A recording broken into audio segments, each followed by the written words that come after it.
Mesdames, Messieurs, bonsoir. Très heureux de vous retrouver pour cette édition du 30 avril. Tout de suite, le sommaire en images. Une votation contre la masterisation, la réforme de la formation des professeurs est en cours à l'Université du Maine. Accident du travail ce matin sur un chantier du Mans, un ouvrier a été grièvement blessé. Et puis, les jardins de 9 châteaux sartois ouvrent leurs portes ce week-end, une découverte de celui de Saint-Christophe en Champagne. L'IUFM doit entrer prochainement dans le giron de l'université. La réforme de l'enseignement des maîtres et des professeurs va s'en trouver changée. On appelle cela la masterisation. Une votation est organisée actuellement à l'université par les opposants de cette réforme. Michael Texier. La masterisation de l'enseignement, ils n'en veulent pas. Tous deux membres du Conseil des études et de la vie universitaire, à l'Université du Maine, ils tiennent une urne invitant profs et étudiants de l'ENSIM à s'exprimer sur cette réforme de la formation des enseignants. Ils espèrent que le non l'emportera. Je suis contre, clairement. Il n'y a plus l'année de stage rémunéré. On va avoir des enseignants qui vont arriver dans des classes en n'ayant pas pratiqué et qui seront mal préparés. Jean-Michel Genevaux est prof à l'ENSIM. Il a eu l'initiative de cette votation dans différents établissements scolaires, au Mans, La Flèche ou encore Château du Loir. Nous présenterons les résultats de cette votation au cours du CEVU. Et si les gens veulent s'asseoir sur cette votation et voter contre, alors que le pour est sorti, ou le contraire, eh bien, libre à eux. Ils sont des élus, ils représentent des gens, à eux de se poser la question, est-ce que la voix qu'ils mettent à ce moment-là est représentative des gens qui les ont élus ? En gros, l'université devra dire si elle prend en charge ou non la formation des enseignants en validant le contenu de ces formations, les maquettes, et en les faisant remonter au ministère. C'est l'IUFM qui forme aujourd'hui les profs. Quelle sera sa place dans le dispositif à venir? On est encore dans le flou à quelques mois de la rentrée. On ne sait pas quelle maîtrise nous aurons, nous, par rapport à tout ce qui va se mettre en place. Mais on commence quand même à avoir une image assez nette de ce que va être la rentrée. Maintenant, quelle sera notre place, sur quel volume, tout ça, oui, c'est vrai que ça reste pour nous, avec qui nous allons travailler, tout ça reste incertain. Le vote des conseils interviendra à la fin du mois de mai.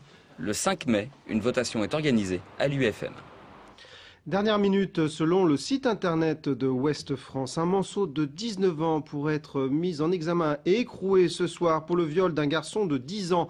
L'agresseur présumé, actuellement entendu par le juge d'instruction, aurait commis ce viol dans les toilettes du centre-sud, le centre commercial de Carrefour, mercredi après-midi.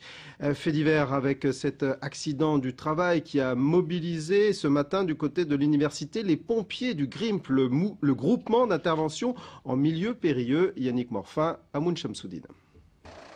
Le drame s'est produit peu avant 9 h ce vendredi matin sur le chantier de construction d'une résidence-service pour seniors, rue Bartholdi, vers la patinoire du Mans.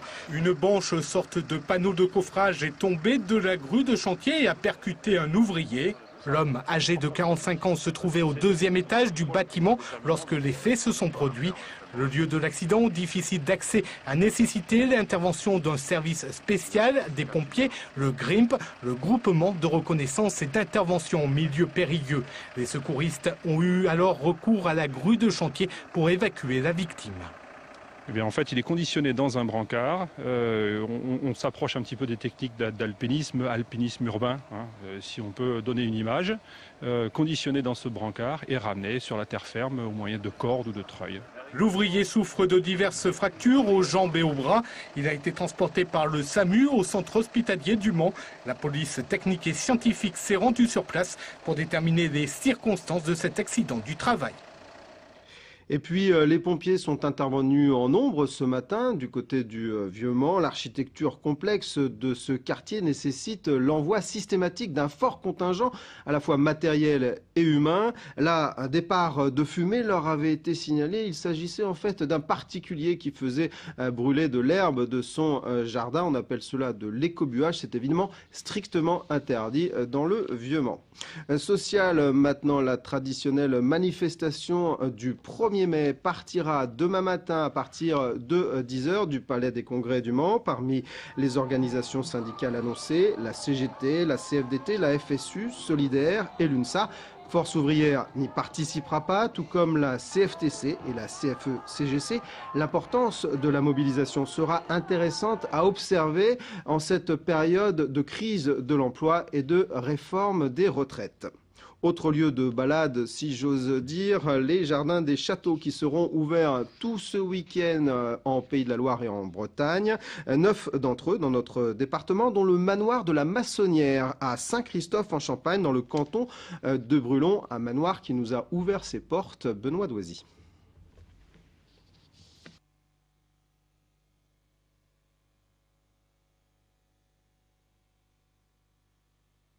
Voilà, désolé, on a eu un petit problème technique. Le temps, j'espère, pour la régie de régler le problème. Je vous propose peut-être ce petit off, comme on dit dans notre jargon, sur les sculptures de Gaspard Schlum, le sculpteur manceau, je vais y arriver, qui sont actuellement enlevées pour être installées dans le jardin de Tessé. Vous savez, ces sculptures qu'on avait installées dans le tunnel du Vieux-Mans. Elles seront remplacées par des fanions de différents formats qui viendront jouer avec les massifs floraux. Le travail a été confié au designer Thierry Julien en collaboration avec le service des espaces verts du Mans. L'installation doit être terminée avant les 24 heures. Voilà le sujet maintenant sur les jardins et notamment celui du manoir de la Massonnière à Saint-Christophe en Champagne est prêt. Je vous propose de l'écouter.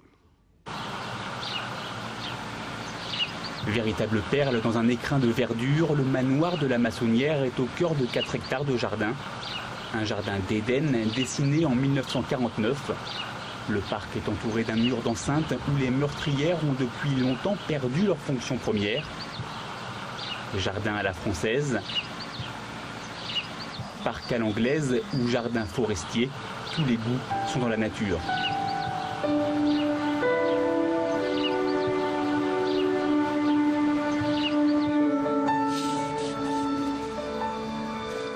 Aux commandes du jardin, Bernard Gillet.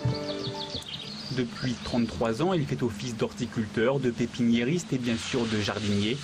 Alors que la nature se réveille avec les premières chaleurs, l'homme en bon terrien procède avec calme. Pour lui, il manque de fleurs, mais floraison ne doit pas rimer avec précipitation. On ne peut pas aller trop vite parce qu'on ne peut pas planter les fleurs. Les seins de glace ne sont pas passés, alors si jamais il y a des gelées, on fait l'entretien des pelouses, couper les bordures, ratisser les allées, l'entretien du potager, faire les semis.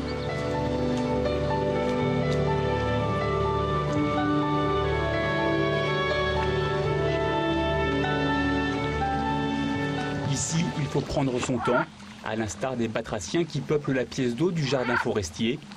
Le parc est une invitation à la rêverie,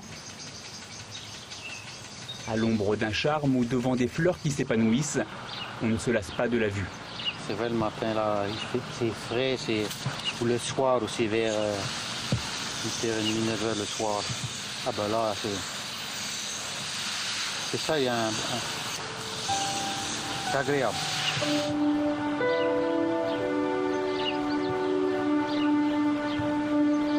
Rigueur française, opulence florale anglaise, intime et poétique, les jardins de la Massonnière ou comment prendre le temps de vivre. Voilà, ce week-end des jardins sera également mis à profit pour récolter des fonds en faveur du Neurodon, la fédération de recherche sur les maladies du cerveau. On vient également de l'apprendre, Jo Wilfried Tsonga a été éliminé en quart de finale du tournoi de Rome. Le Manceau s'est incliné et s'est fait sortir par l'Espagnol David Ferrer en 2-7, 6-4, 6-1. Voilà, cette édition est maintenant terminée. Merci de l'avoir suivi. Vous retrouverez l'ensemble des reportages de l'info dans l'hebdo de l'info diffusé ce week-end. Et puis notez bien que lundi, 3e mi-temps, l'émission d'Alexis Babin sur le MUC 72 accueillera Noël Peramayou, l'ancien président du club entre 2000 et 2003. Nous l'interrogerons évidemment sur la situation actuelle du club. Merci de nous être fidèles. Tout de suite, la météo de Romuald de Besson. Passez un excellent week-end et à lundi.